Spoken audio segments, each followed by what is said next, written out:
회사는 취미로 다녀요. 뭐 이런 자극적인 뉴스로 사람들의 관심을 끄는, 어그로를 끄는 뉴스가 있네요. 월급은 300만원. 회사는 취미로 다녀요. 매월 5,200만원 버는 직장인이 있다.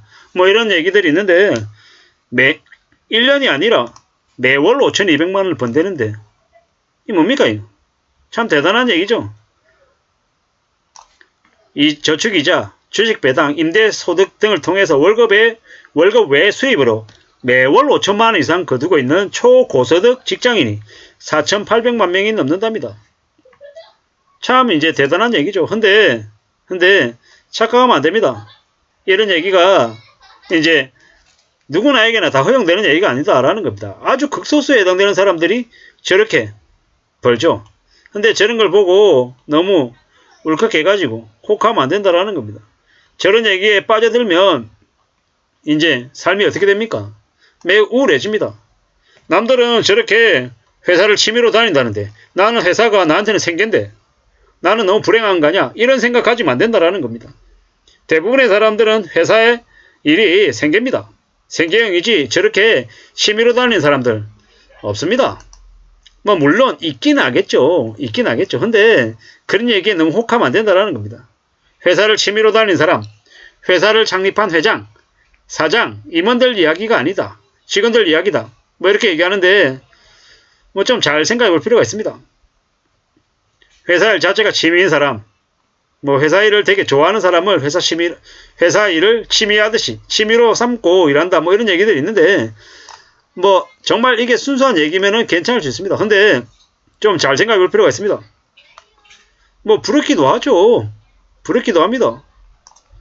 회사는 여유롭게 다니고 경제적인 그 소득은 회사 일뿐만 아니라 다른 쪽에서 나온다라고 하며 매우 부러운 모습이죠.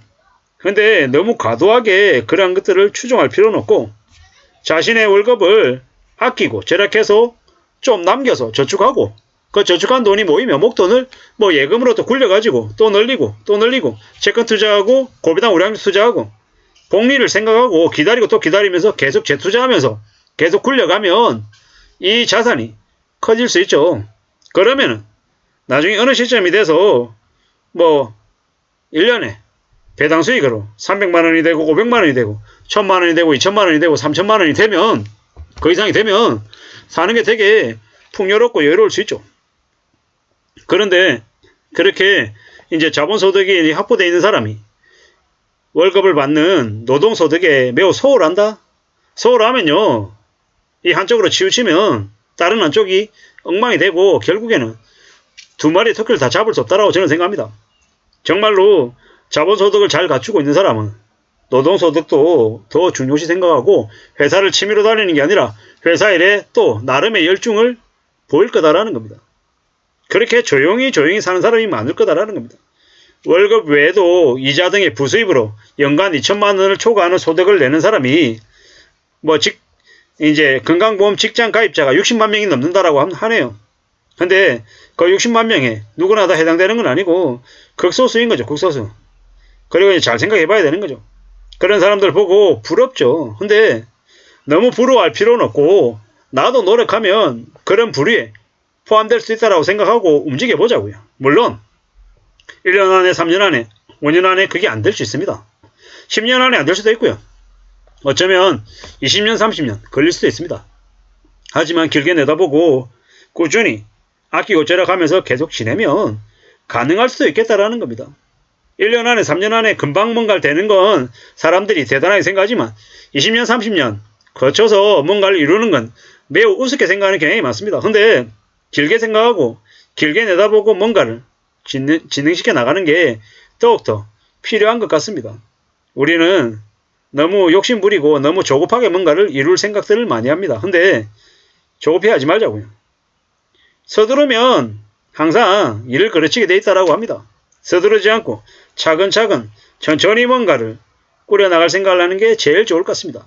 그럴 때 우리가 원하는 것들을 갖춰 나갈 수 있을 것 같습니다.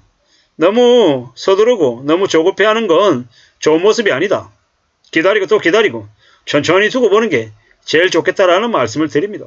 우리가 살아가는 삶이 좀 지루하고 뻔하고 당연합니다.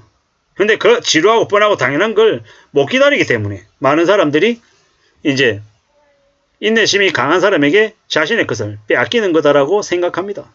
두고 보자고요. 기다려보자고요. 천천히 두고 보고 기다려보고 따져보고 할 수 있는 기다릴 줄 아는 인내심을 가진 이가 많은 것들을 가져간다라고 생각합니다. 취미로 회사를 다닌다. 그런 사람이 몇이나 되겠냐라는 겁니다. 극소수일 겁니다.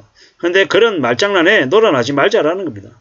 어쩌면 성실하게 착실하게 경제적으로 추가적인 이제 자본소득을 확보한 사람들이 되려 노동소득만 가지고 있는 이보다 어쩌면 노동을 하는 데 있어서 일하는 데 있어서 더 열심히 할지도 모릅니다. 우리가 임원들 이러면은 억대 연봉 받고 되게 여유 부리고 되게 편하게 배 똥똥거리면서 잘 살 것 같지만 스트레스와 실적 압박과 부담이 더 엄청날 거다라는 겁니다. 그들이 괜히 그런 자리에서 고용연봉을 받는 게 아니죠. 그리고 고용연봉을 받으면서 10년, 20년 버틸 수 있는 사람도 잘 없습니다. 어렵다라는 겁니다. 그렇기 때문에 좀 더 너무 쉽고 만만하게 생각하는 건 경계해야 될 모습 같습니다. 사람들이 항상 남이 한 뭔가를 볼 때는 남이 이룬 건 되게 쉬워 보이고 내가 한 건 되게 어렵고 대단해 보이는 것처럼 착각하는데요. 현실은 냉혹하다라는 거. 두고 보고 지켜보고 따져보면서 잘 좀 살펴봐야 됩니다. 세상에 쉽고 만만하게 금방 뭔가를 이룰 수 있는 건 없다라는 거 명심해야 됩니다. 그리고 기다리고 인내하고 두고 보면서 더욱더 열심히 움직여야 됩니다. 절대로 살아가는 삶이 쉽지 않다라는 걸 명심해야 된다라는 겁니다. 누구나 다 부자가 되고 싶고 자본소득 매월 300만원, 500만원, 1000만원 추가적인 수익이 생기길 바랍니다. 근데 그 쉬운 얘기 아니다라는 겁니다. 절대로 쉽지 않다라는 겁니다. 쉽지 않은데 너무 만만하게 수월하게 생각하는 건 경계해야 될 모습이다라는 겁니다. 좀 더 조심해야 되고요. 좀 더 착실하게 움직일 생각을 하는 게 좋겠다라는 겁니다. 그냥 이루어지는 게 없다라고 생각하고 움직여야 됩니다. 내가 남들보다 월급을 2배 받으려면 내가 남들보다 서너 배 더 열심히 일해야 된다라고 생각하면 맞을 것 같습니다. 저기 언론에서 부동산 아파트 분양 받아가지고 프리미엄으로 3억, 5억, 10억 추가로 쉽게 번다. 이런 말에 넘어가면 인생이 끝장납니다. 절대 쉬운 일 아니라는 겁니다. 금방 뭔가를 가질 수 있는 게 아니다라고 생각해야 되겠습니다. 뭔가를 하나 가진다라는 건 몇 개를 내놓고 정말 극한의 빈곤을 견딜 줄 아는 그런 기다림이 있어야 된다라는 겁니다. 쉽게 뭔가를 이룰 수 있다라는 착각에 빠지면 인생이 많이 어려워질 겁니다. 우리가 살아가는 삶이 얼마나 혹독하고 얼마나 힘든지를 우리는 잊어서는 안 되겠습니다. 정신 바짝 차리고 살아가야 된다라고 말씀드립니다. 기다리고 또 기다리면서 인내할 줄 알아야 될 것 같으며 또 아무리 자본소득이 많다 하더라도 절대로 티내지 않고 생계형으로 노동을 하는 직장인보다 더 열심히 일해야 될 겁니다. 내가 다른 건 몰라도 그 어느 누구보다 내가 제일 열심히